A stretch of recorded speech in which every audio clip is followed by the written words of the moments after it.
May 21, 1940, northern France.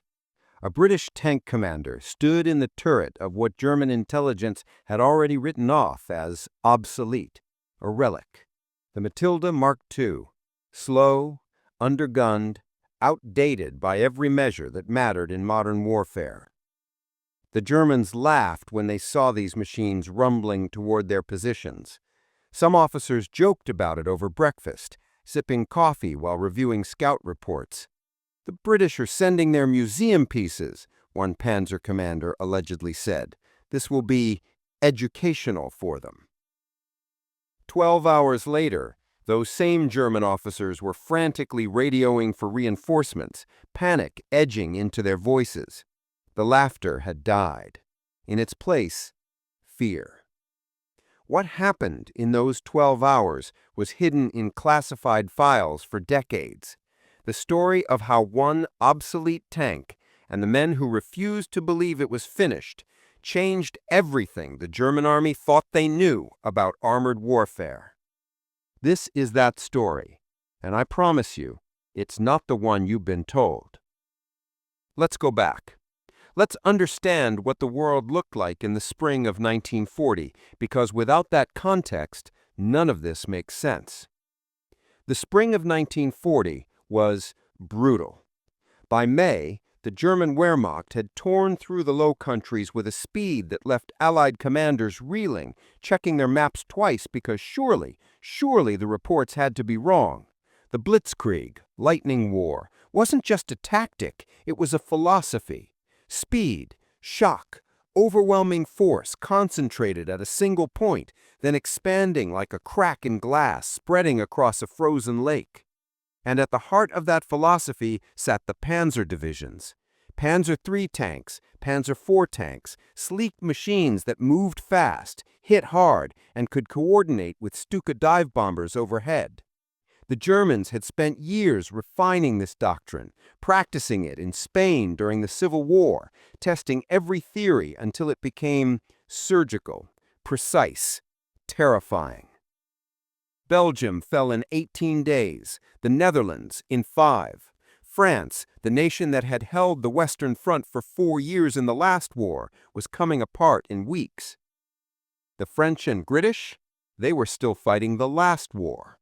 World War I had taught them that tanks were mobile fortresses, meant to break through trenches, to support infantry advances crawling forward meter by meter through mud and wire. Slow, methodical, doctrine written in blood across fields that still bore the scars 20 years later. Their tanks reflected that thinking. The Matilda Mark II was designed in 1937, built for one specific purpose: infantry support. It wasn't meant to race across open ground, wasn't designed for the sweeping maneuvers the Germans favored. It was meant to crawl forward with the foot soldiers, to break through fortified positions, to absorb punishment while protecting the men advancing behind it. Thick armor, yes, 78 millimeters at the front, which was impressive. More than impressive, actually. It was nearly twice as thick as most tanks fielded by any army in 1940. But speed? Barely 8 miles an hour on good terrain. On rough ground, through mud, or across cratered fields, slower, much slower. Its main gun? A 2-pounder, 40 millimeter caliber, designed to knock out machine gun nests and light fortifications, not to duel with modern German tanks sporting 37 millimeters, 50 millimeters, even 75 millimeter guns. German intelligence officers had studied these machines. They had spies, informants, reconnaissance photos. They knew the specifications, knew the limitations. When scouts reported Matildas moving toward their positions, the reports came back with almost dismissive notes. Infantry tanks, minimal threat to armored units, advised standard engagement protocols. They didn't understand what was about to hit them. They couldn't, because on paper, they were right. On paper. The town of Arras sits in northern France, a medieval city that had seen centuries of warfare. The Romans fought there. Medieval armies clashed in its shadows. World War I trenches scarred the fields around it, and by May 1940 it had become a critical junction once again. If the Germans took Arras, they'd cut off the British Expeditionary Force from their supply lines, trap them against the Channel coast with the sea at their backs and panzers closing in from behind. It would be catastrophic. Not just a defeat, but potentially the end of Britain's ability to fight. The entire professional army, hundreds of thousands of men captured or destroyed in northern France. The British commander, Major General Harold Franklin, looked at his maps and saw disaster forming. The German advance was moving faster than anyone had predicted. Panzer divisions were already behind Allied lines, cutting communications, spreading chaos. Villages that were secure in the morning were reporting German tanks by afternoon. He had to do something, anything. The plan that emerged was desperate, cobbled together in hours when proper planning should have taken days. A counterattack at Arras, using whatever forces were available. 2 infantry battalions, the 6th and 8th Durham Light Infantry, and 2 tank battalions, the 4th and 7th Royal Tank Regiment. Their equipment? 16 Matilda Mark I tanks, which were even worse than the Mark IIs, armed only with machine guns, useless against armor, and 74 Matilda Mark II. That was it. 74 tanks, 2 infantry battalions against German forces that numbered in the tens of thousands, backed by hundreds of tanks and the Luftwaffe. The officers who received these orders understood what they were being asked to do. Attack into German positions with tanks that couldn't outrun a jogging soldier, couldn't pierce the armor of modern German tanks beyond point-blank range. It was almost suicidal, the kind of order that gets questioned, that makes junior officers look at each other and wonder if someone up the chain has lost their mind. But there was something those intelligence reports hadn't accounted for, something the Germans would learn too late. Something written not in technical manuals, but in the hearts of the men who crewed those obsolete machines.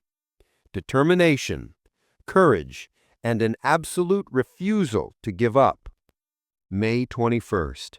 Dawn. The sky overcast, threatening rain. The Matildas rolled out in 2 columns, engines rumbling with that deep, throaty sound that heavy machines make. 43 tons of steel, moving slower than a man could run, tracks churning up the French soil. The crews inside knew their tanks were slow. They'd heard the jokes, endured the knowing looks from more modern armored units. Hell, they'd made some of those jokes themselves. "At least if we break down," one loader had quipped the night before, "we won't have far to walk back." Dark humor. The kind soldiers use when they're scared but can't afford to show it. But they also knew something else, something they'd been told in training, something they'd proven in small skirmishes already. That 78mm armor, at the angles the Matilda was designed with, sloped and carefully positioned, it was nearly impenetrable to every anti-tank gun the Germans had deployed in France. The standard 37mm PaK-36 anti-tank gun, the weapon German infantry relied on, it bounced off, just ricocheted away like stones skipping off water. Even the newer 50mm guns that were supposed to be the Wehrmacht's answer to heavier tanks, they couldn't punch through at combat ranges. The 2-pounder gun might be small, but it was accurate, deadly accurate. British sight glasses were among the best in the world, precision instruments that let a skilled gunner put a shell through a target the size of a dinner plate at 500 meters. And at close range, that 2-pounder could find the weak points in German armor, the thinner side plates, the turret ring, the engine compartment in the back. The crews didn't talk much as they moved out. Tank warfare is loud, confining, hot. You communicate through throat microphones, hand signals, the subtle adjustments of the machine beneath you. Inside a Matilda, the temperature could hit 120 degrees Fahrenheit. The air reeked of oil, cordite, sweat. Every rivet, every weld, every surface radiated heat. Each crew was a unit unto itself: commander, gunner, driver, loader, radio operator. 5 men locked in a steel box, trusting each other with their lives. The commander up in the turret, trying to see through limited vision ports, directing the driver through the intercom. The gunner hunched over his sights, hands on the traverse controls. The loader, youngest man in most crews, wrestling 40mm shells from the ready rack. The driver, seeing the world through a narrow slit, steering by instinct and orders. The radio operator, trying to maintain contact through static and German jamming. 5 men, 1 machine, against an army. The plan called for them to swing wide, hit the German flanks near Arras, disrupt the advance, buy time for the main forces to regroup, maybe create enough chaos to convince the Germans to pause, to consolidate instead of pushing forward. What happened instead? Nobody planned for. Nobody could have. The first contact came around mid-morning, temperature rising, the overcast burning off. A German column, Waffen-SS Totenkopf Division, moving along a road with that casual confidence that comes from weeks of uninterrupted victory. Half-tracks full of infantry, trucks loaded with supplies, motorcycle scouts ranging ahead. A few light tanks, Panzer IIs with their 20mm autocannons, more for reconnaissance than serious fighting. They'd been meeting scattered resistance for days, nothing they couldn't brush aside. French units pulling back in disorder, British rearguards firing a few shots, then retreating. The war felt already won. Some soldiers were singing, making jokes about being in Paris by the weekend. Then the Matildas appeared, just materialized out of the morning haze, these squat, ugly machines moving in a perfect wedge formation. One German account, translated years later from an officer's diary, described it like this: "We opened fire at 400 meters, direct hits. We saw the impacts, dust and sparks where the shells struck. But the British tanks kept coming. The shells, they ricocheted. All of them. We increased our rate of fire, every gun hammering away, and still they came. Slow, terrifyingly slow, but unstoppable. Like watching a nightmare approach in daylight, like watching something that shouldn't exist but does." The 2-pounders began firing. At that range, against soft-skinned vehicles and light armor, they were devastatingly effective. German trucks exploded, fuel tanks rupturing in orange fireballs. Half-tracks ground to a halt, crews bailing out through the back doors, some on fire. The light Panzer II tanks tried to maneuver, tried to get to the Matilda's flanks, where the armor was thinner, where their small-caliber guns might find purchase. They didn't make it. The Matildas moved in a wedge formation, each tank covering the other's blind spots. It's a formation that requires practice, coordination, trust. When a Panzer II tried to flank, another Matilda would traverse its turret, that distinctive whine of the electric traverse motor, fire, and the German tank would shudder to a stop, smoke pouring from hatches, crew abandoning it if they could. It was methodical, brutal. Not the fluid, mobile warfare the Germans excelled at, but close-range brawling where armor thickness mattered more than speed. The kind of fighting that left German survivors traumatized, reporting back that their weapons were useless, that the British tanks were invincible. The SS division radioed for support, heavy anti-tank guns, artillery, anything that could stop these iron monsters. But support takes time, and in tank warfare, time measured in minutes can mean the difference between victory and annihilation. By noon, the situation had escalated beyond anyone's expectations. The Matildas weren't just disrupting a column, they were tearing through German positions like a sword through silk. Roads that had been secure an hour ago were suddenly contested. Supply lines were cut. Command posts that had been set up in captured French villages were being hastily abandoned as British tanks appeared on the horizon. and then they hit the main German armored formation. Rommel, yes, that Rommel, Erwin Rommel, the future desert fox who would become legendary in North Africa, was commanding the 7th Panzer Division nearby. He was already establishing his reputation, his division nicknamed the Ghost Division for how fast it moved, how unpredictable its attacks were. His diary entry from that day is telling. You can almost feel the frustration, the disbelief in the words. He described the British tanks as heavily armored and noted that his standard anti-tank guns were ineffective.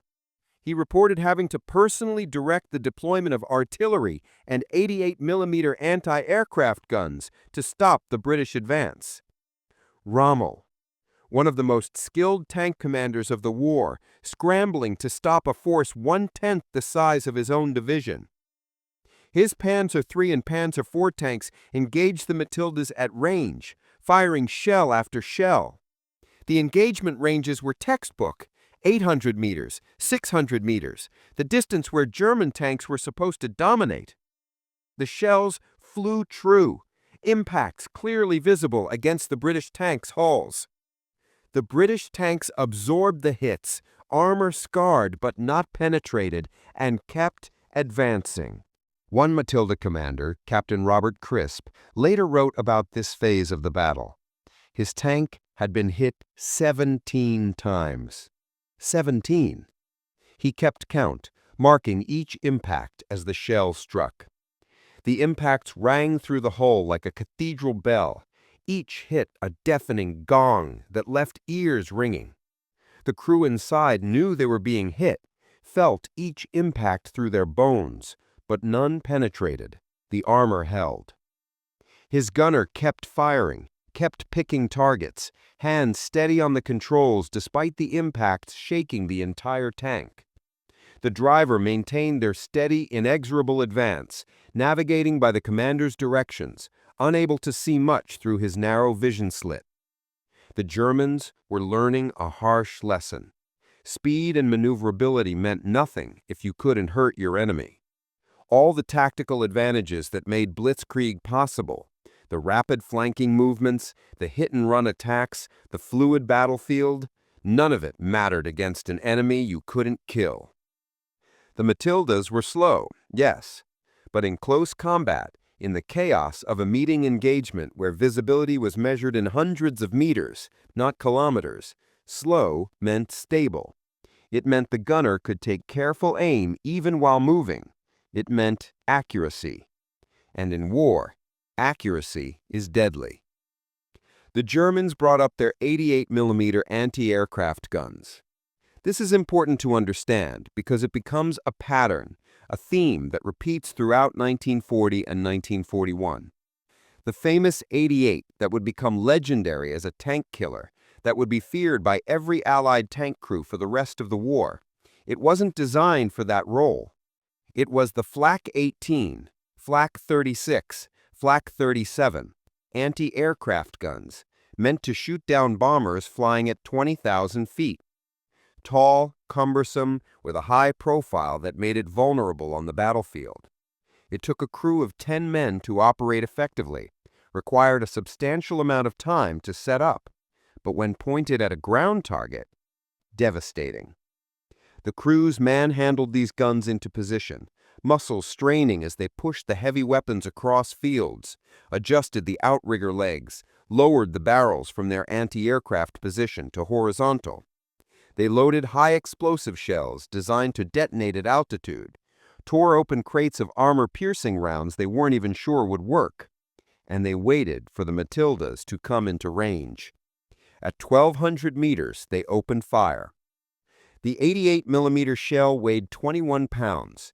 It traveled at nearly 3,000 feet per second. When it hit a Matilda, it didn't just penetrate the armor, it punched through like paper, the shell continuing through the crew compartment and out the other side. The kinetic energy alone, even if the shell didn't explode inside, was enough to turn the interior of the tank into a killing box. The tanks that were hit didn't just stop, they erupted. Ammunition cooking off in chain reactions, fuel igniting, the thick armor that had protected them now trapping the heat inside like a furnace. Crew members who survived the initial hit had seconds to get out before the ammunition went up. Some made it, most didn't. The Matilda advance faltered. Commanders who had been pressing forward suddenly faced a new reality. The invulnerability they'd relied on was gone.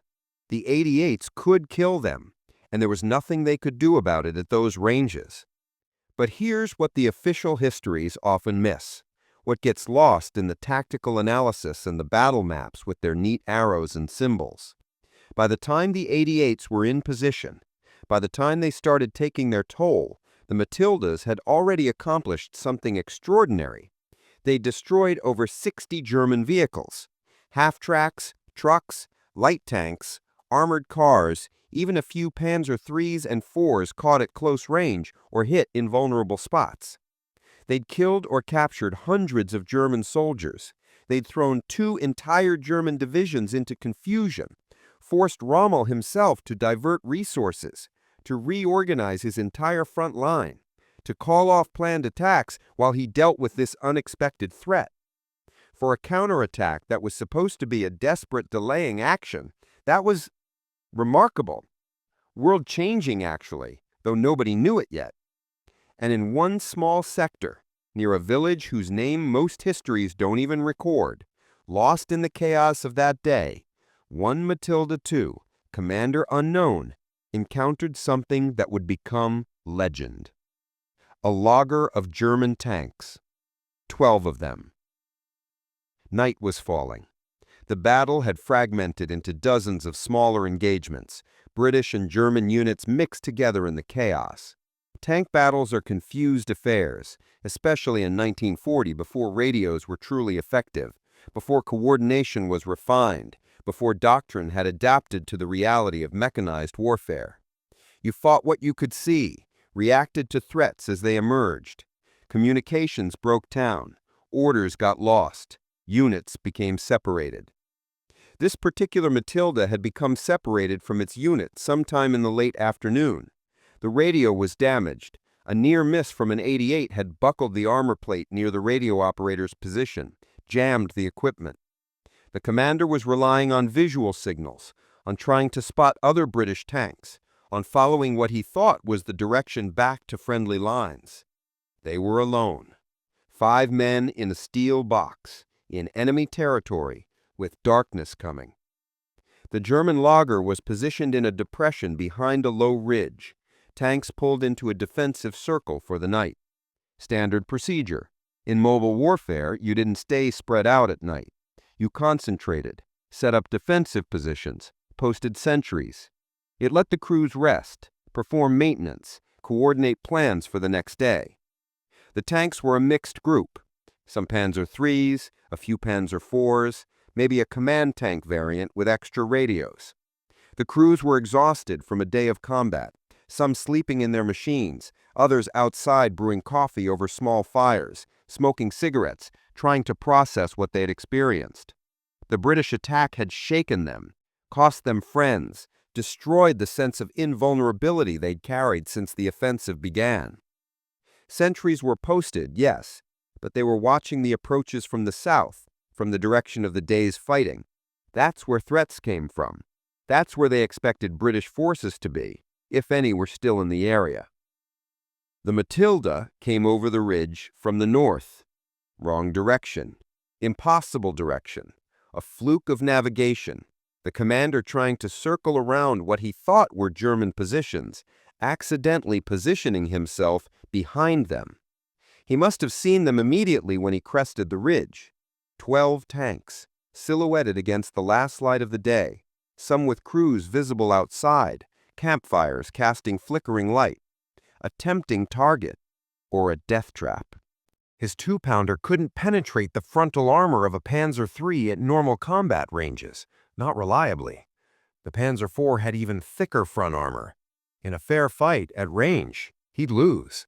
12-to-1 odds, even if his armor could shrug off their return fire. But these tanks were stationary, some with their turrets traversed away, facing outward toward expected threats. Crews outside the vehicles, relaxed, thinking they were safe. And he was behind them, where armor was thinnest, where engine compartments were vulnerable, where surprise was absolute. He made the decision any tank commander dreams of and dreads, the kind of decision that either earns you a medal or gets you killed with no middle ground. Attack.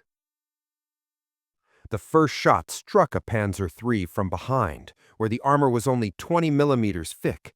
The 2-pounder shell, small but traveling at high velocity, penetrated the engine compartment. Fuel lines ruptured. The tank erupted in flames, orange and red against the gathering darkness.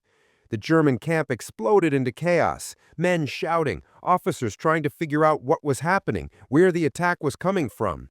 Crews dove for their vehicles, trying to close hatches, start engines, traverse turrets. But they were expecting threats from the south, from the front. The burning tank was at the northern edge of the lager. Where was the enemy? The Matilda was already moving. Not fast, never fast, but that agonizingly slow crawl that had been mocked was now an asset. Slow meant stable. The gunner could take careful aim even while moving, could pick his shots with precision while German crews were still trying to orient themselves. Second shot. Another Panzer III. This one hit in the turret ring where the turret connected to the hull, the most vulnerable spot on any tank, where armor had to be thinner to allow rotation. The impact jammed the turret, gears stripped, the commander inside blind except for his vision port, unable to bring his gun to bear.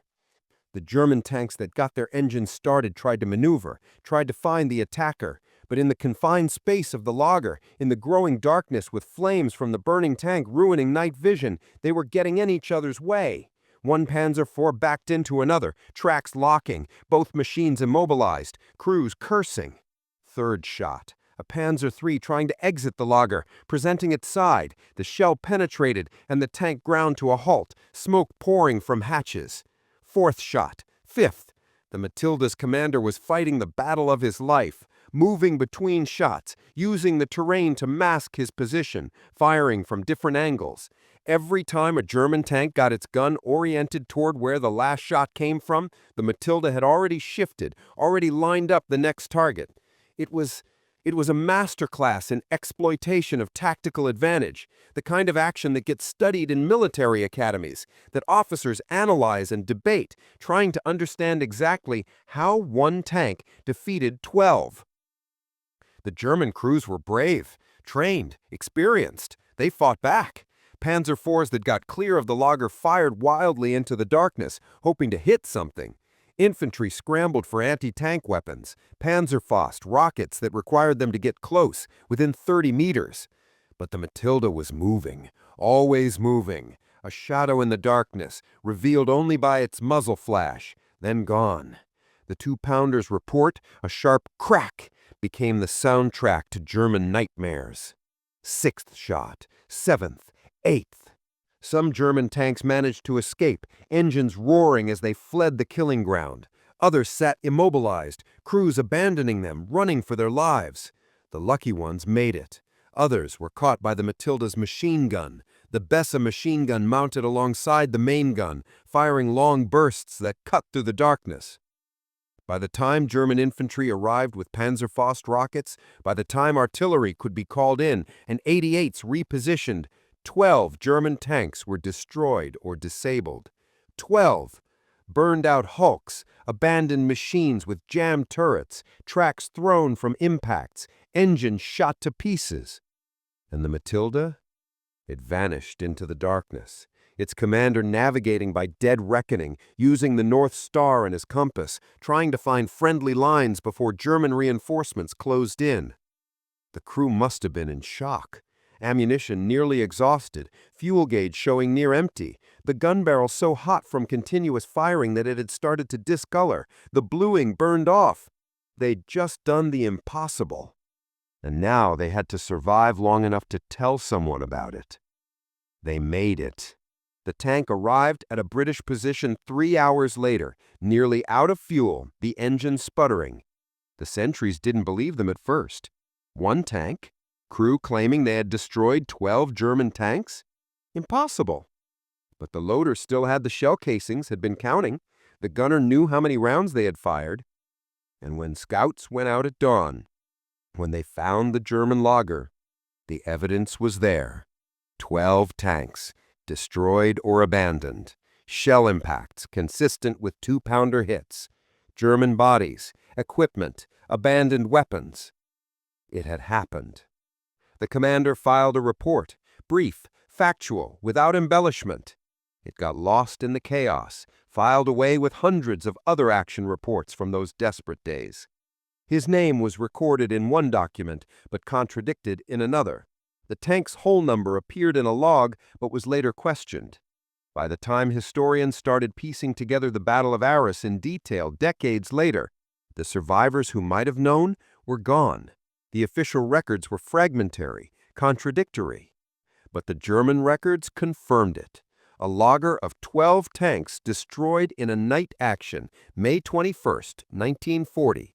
Cause attributed to a lone British heavy tank attacking from an unexpected direction. 12 tanks, one night, one of obsolete machine, crewed by men who refused to believe the criticism. The Battle of Arras continued for another day, but the momentum had shifted. The German advance, which had seemed unstoppable, had been blunted. What was supposed to be a casual sweep toward the Channel became a fighting withdrawal for British forces, yes, but an organized one. The time bought by those obsolete tanks, those few dozen Matildas and the men who crewed them, allowed thousands of British soldiers to reach Dunkirk, to be evacuated, to live to fight another day. Without Dunkirk, without those 300,000 soldiers pulled off the beaches by a fleet of destroyers and fishing boats and civilian vessels, Britain's ability to continue the war would have been questionable. The professional army would have been gone. The experienced officers, the trained soldiers, the institutional knowledge of how to fight, all lost. Instead, they escaped, battered, without their equipment, having left behind nearly all their tanks and artillery and vehicles, but alive. And they remembered that they'd fought the Wehrmacht and held, that their obsolete tanks had terrified German commanders, that they could win. Rommel's after-action report to High Command was unusually candid for a man who would become famous for his confidence. He noted that the British attack had been surprisingly heavy, that the British tanks had been impervious to our anti-tank weapons, and that only the deployment of 88mm anti-aircraft guns in a ground role had saved his division from being severely mauled. He recommended immediate priority be given to developing better anti-tank weapons. The Matilda, he wrote, represented a serious threat to German armored operations. German intelligence revised their assessment. The Matilda went from minimal threat to priority target. Training manuals were updated. Doctrine was adjusted. All because 74 tanks had done what everyone said was impossible. But here's where the story takes an ironic turn. The British High Command looked at Arras and saw a defeat. Tactically, yes, they'd achieved objectives. They'd disrupted German operations, bought time, inflicted casualties disproportionate to their numbers. But strategically, France was falling. Paris would fall within weeks. The British Army was being evacuated from Dunkirk, leaving behind everything it couldn't carry. The tanks that had performed so magnificently, that had proved nearly invincible in close combat, that had earned grudging respect from the enemy, they were being abandoned on the beaches because there was no way to evacuate them. Too heavy, too slow, too much fuel required to get them to the coast. Matildas were left behind, scuttled, made unserviceable so the Germans couldn't use them. The crews destroyed their own tanks, tiers and semis, then marched to the beaches and waited for boats. And back in Britain, as the army regrouped and planners looked to the future, the Matilda II was written off. Too slow for modern warfare. The Germans had speed, mobility, coordinated air-ground tactics. What good was thick armor if you couldn't keep pace with the battle? The tank that had terrified German divisions was deemed obsolete. Again. Still, it should have been the end of the story. It wasn't. 6 months later, North Africa. A different war, a different landscape. The Western Desert Force, a hodgepodge of British Empire units, British, Australian, Indian, New Zealand troops, faced the Italian 10th Army. The Italians had numerical superiority, better logistics, more tanks. On paper, they should have crushed the British. The Italian tanks were not good. The M1340, their main battle tank, had thin armor and a gun that was adequate but not impressive. But they had hundreds of them. The British had maybe 100 tanks total, spread across hundreds of miles of desert. But the British had Matildas. The 7th Royal Tank Regiment had brought their Matildas to North Africa. 23 tanks, crewed by veterans who'd learned their trade in France. They knew what their machines could do. More importantly, they knew what their machines could survive. Operation Compass, December 1940. The Western Desert Force attacked Italian positions at Sidi Barrani, a fortified camp the Italians had been building for months. Trenches, minefields, concrete bunkers, barbed wire. The kind of defenses that should have stopped any attack cold. The Matildas of the 7th Royal Tank Regiment attacked at dawn. The Italian tanks, the M1340s with their 47mm guns, opened fire at maximum range. The shells bounced off. The Italians increased their rate of fire, poured everything they had at these British tanks crawling toward them. Nothing worked. Italian anti-tank guns, even the 47mm pieces that were their most powerful, couldn't penetrate the Matilda's frontal armor. The shells ricocheted away, and the Matildas kept coming. The Italian defenders broke. Not because they were cowards. Italian soldiers fought bravely in many battles, but because there's something psychologically devastating about watching your weapons fail, about pouring fire at an enemy and watching them shrug it off, keep advancing, unstoppable. The Matildas rolled through Italian positions like they weren't there. One battalion, 23 tanks, destroyed over 120 Italian tanks in 3 days. 3 days! It wasn't even close. The pattern from Arras repeated itself, but magnified. The Italians would set up defensive positions, confident in their fortifications and numbers. Then the Matildas would appear, slow and inexorable, and those positions would crumble. At Bardia, at Tobruk, at Benghazi, the story was the same. The obsolete tanks that couldn't keep pace with modern armor doctrine were winning battles through sheer invulnerability and determination.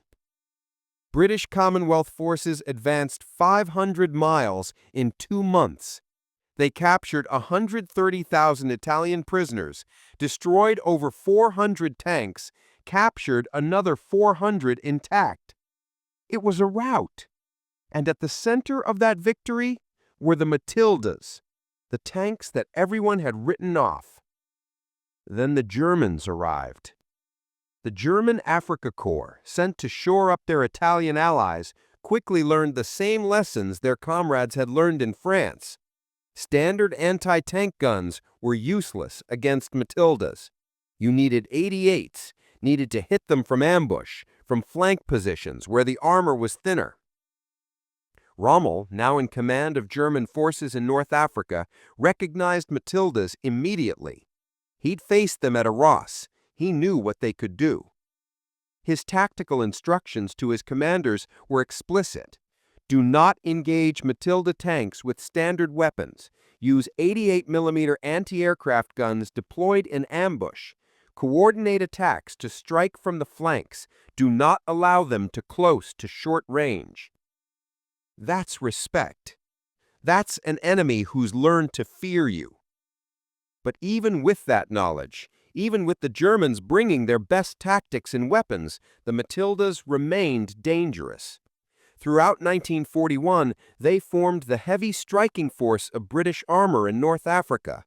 When a position needed to be taken, when German defenses needed to be broken, the Matildas went in first. They were slow. The Germans could outmaneuver them, could use the open desert terrain to attack from optimal positions. But in close combat, in the confused fighting around strongpoints and defensive positions, the Matildas were still nearly invincible. German accounts from this period mention the Matilda repeatedly, with frustration, with grudging respect, with a kind of weary acknowledgement. They called them queens of the desert.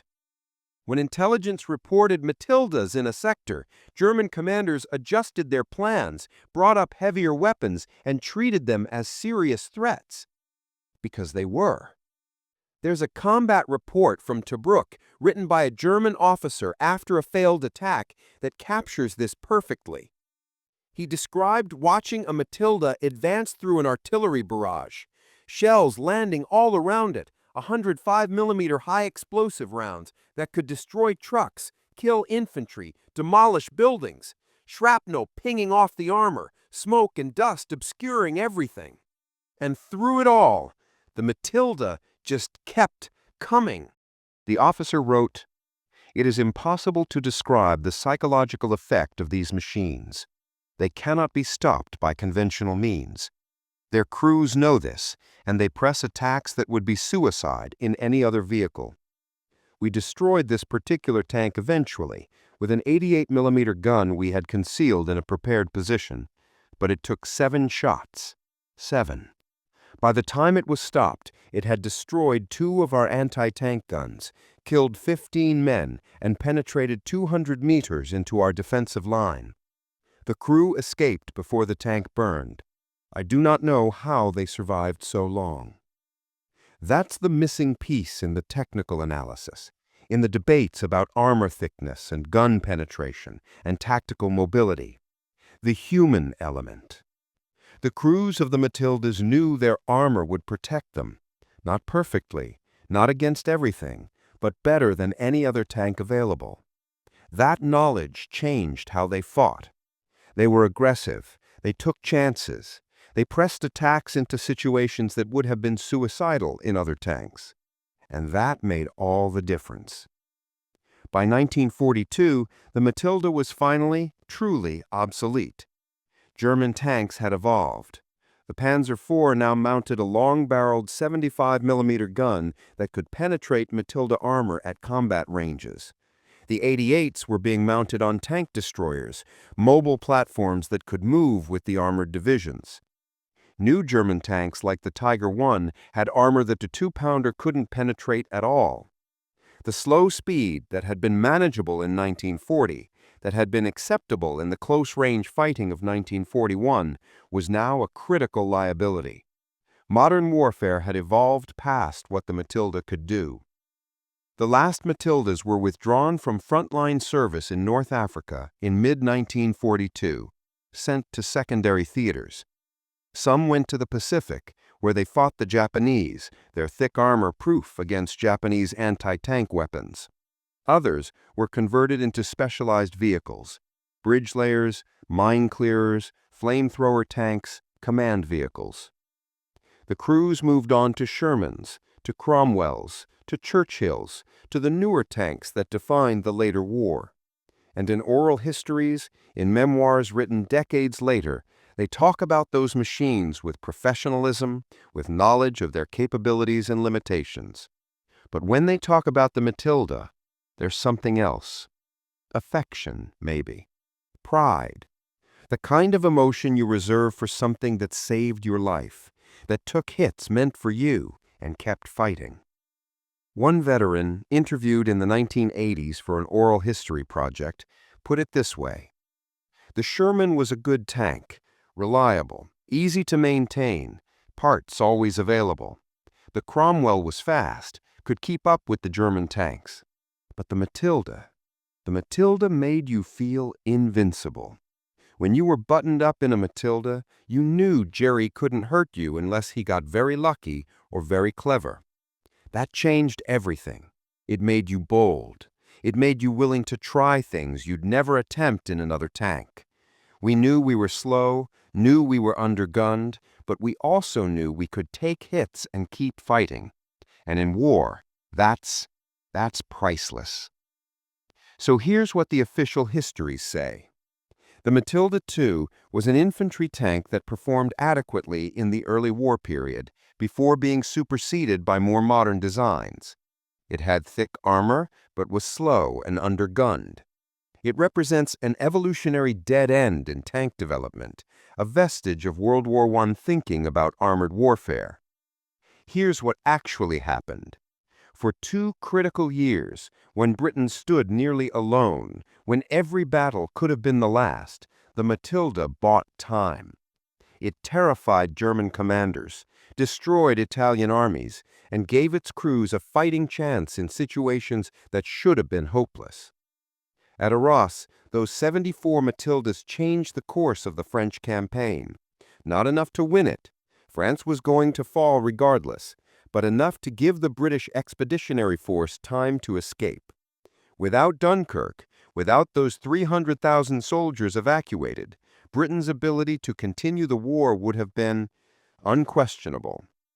In North Africa, Matildas shattered the Italian invasion of Egypt, turned what should have been a stalemate into a British offensive that advanced 500 miles.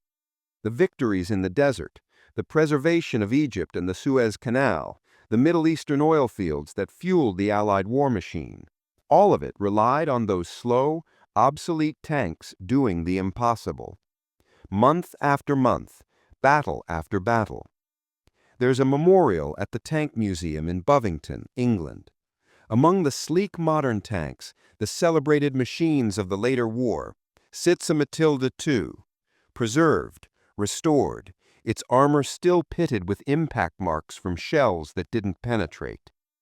The placard is small, factual. Built 1937 to 1943. 78mm frontal armor, 2-pounder gun, top speed 8 miles per hour, crew of 5, service record, France 1940, North Africa 1940 to 1942, Pacific 1942 to 1945. Veterans still visit, old men now in their 90s or older, the generation that saved the world fading away. They stand there quietly, sometimes running a hand along the scarred armor, remembering. Remembering when they were young, when they climbed into these machines knowing they might not climb out, when obsolete became a challenge rather than a condemnation. The night action near Arras, the one where a single Matilda tank destroyed 12 German tanks, it stayed classified for decades. Not because it was secret exactly, but because the records were fragmentary, because in the chaos of the French collapse, nobody had time to file proper reports, because the men who fought that action had more immediate concerns than ensuring their achievement was properly documented. The commander was never officially identified. The whole number was recorded in one report, but contradicted in another. Some historians have tried to piece together which unit it belonged to, which crew might have been responsible. The evidence is inconclusive.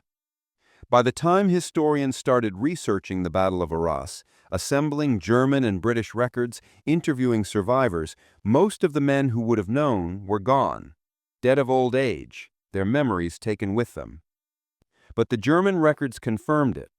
Multiple reports from May 21st to 22nd, 1940, describing a night attack on a tank logger.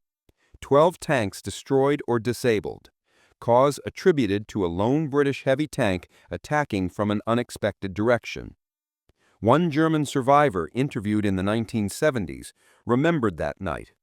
He'd been a young loader in a Panzer III, 19 years old, more scared than he'd admit. He remembered the first tank exploding, remembered the confusion and terror, remembered running from his own tank when it was hit, hiding in a shell crater while the British tank hunted through the logger. He said, "We thought we were invincible. We'd beaten the Poles, the French, the British. Nothing could stop us. And then this one tank, this one slow, ugly British tank, it destroyed us. I learned that night that there's no such thing as invincible, that courage and skill matter more than technology. It was a hard lesson." 12 tanks, one night. An obsolete machine crewed by men who refused to believe the criticism, who saw an opportunity and took it, who fought with everything they had and somehow survived. That's the real story of the Matilda. Modern armor doctrine has moved far beyond the Matilda's philosophy. Today's tanks are fast, can exceed 40 miles per hour on roads. They're lethal at long range, with guns that can hit targets accurately at 2,000 meters or more. They're protected by composite armor, reactive plating, active protection systems that can intercept incoming shells. The idea of a slow, heavily armored infantry support vehicle seems almost quaint, obsolete, in fact, a relic of an earlier age. But there are moments, still, in military history courses when instructors pause on Arras, when they talk about how a force considered inferior by every metric achieved a tactical victory through the simple expedient of refusing to accept those metrics. When they discuss how specifications on paper don't always translate to performance in combat. How morale, training, determination, and adaptation can overcome technical disadvantages. How sometimes the old ways work, not because they're better, but because the people using them refuse to accept that they're worse. The Germans thought the Matilda was obsolete. They were right by the measures that mattered to their doctrine. Speed, maneuverability, gunpowder, all the factors that made blitzkrieg possible. But those measures didn't account for armor that couldn't be penetrated by conventional weapons, for crews who understood their machines' limitations and used them as advantages, for tactical situations where slow and steady was more valuable than fast and fragile, for that one night near Arras when everything came together, when an obsolete tank found itself in the perfect position, with the perfect opportunity, crewed by men with the skill and courage to exploit it. 12 German tanks, gone in one night. The Matilda didn't revolutionize tank warfare. It didn't lead to a new doctrine or inspire revolutionary designs. What it did was simpler and more important. It won battles when battles needed to be won. It bought time when time was the most precious commodity. It made the impossible possible through the simple expedient of being too tough to kill and crewed by men too determined to quit. There's one more detail worth mentioning, one final piece of the puzzle. In 1944, after the Normandy invasion, British forces overran a German training facility near Arnhem. Among the captured documents was a tactical manual dated July 1941 for German tank commanders being deployed to the Eastern Front or North Africa. Section 7, Subsection 4, Engagement of British Matilda tanks. The manual detailed firing positions, recommended weapons, tactical approaches. It included diagrams showing the Matilda's armor scheme, marking the thinner side and rear plates. It specified that engagement ranges should be maximized, that Matilda should never be allowed to close to short range where their armor advantage was overwhelming. But the opening paragraph was telling. The Matilda presents a significant threat to all standard Panzer variants at close range. Direct engagement with standard anti-tank weapons should be avoided. Recommend deployment of 88mm anti-tank guns positioned in ambush or coordinated attacks from multiple directions to strike vulnerable side armor. Do not underestimate this vehicle based on speed characteristics or gun caliber. The armor is effectively proof against all weapons below 75mm. The crews are typically experienced and aggressive. Treat as a priority target. This was July 1941, more than a year after Arras, a year after the Matildas had been partially withdrawn from frontline service, their role diminished as newer tanks arrived. And the Germans were still training their tank commanders to fear them. still updating their manuals with hard-learned lessons, still treating Matildas as serious threats. That's legacy. That's what those mocked obsolete tanks achieved. Respect earned in blood and steel, written into enemy doctrine, remembered by the men who faced them and survived. So yeah, if someone tries to tell you that newer always means better, that specifications and technology determine outcomes, that the old ways are obsolete, remember the Matilda, remember Arras, remember that night action, remember 12 burning German tanks and one scarred British machine rolling away into the darkness, its crew exhausted, nearly out of ammunition, but alive and victorious. Remember Operation Compass, 23 tanks shattering an army 10 times their size. Remember the Desert Rats, pressing attacks that should have been suicide, succeeding because they trusted their armor and fought with skill and determination. Remember that sometimes, just sometimes, the critics are wrong, that specifications don't tell the whole story, that courage and training and adaptation can overcome technical disadvantages. That obsolete is just a word, and words don't win battles. People do. People in machines they trust, fighting for causes they believe in, refusing to quit even when the odds are impossible. The Matilda II, infantry tank Mark II, a relic of World War I thinking, slow and undergunned, unable to keep pace with modern warfare. They mocked it, called it obsolete, called it a museum piece, called it a waste of resources that should have gone to more modern designs. Until it wasn't any of those things. Until it became the tank German commanders learned to fear, Italian armies learned to flee from, British crews learned to trust with their lives. Until one night near Arras, when everything everyone thought they knew turned out to be wrong. If this story got you thinking about other unsung heroes of World War II, about the machines and men who changed history in ways that never quite made the headlines, about the battles that don't fit the narrative, there's more waiting for you up there. I'll see you there.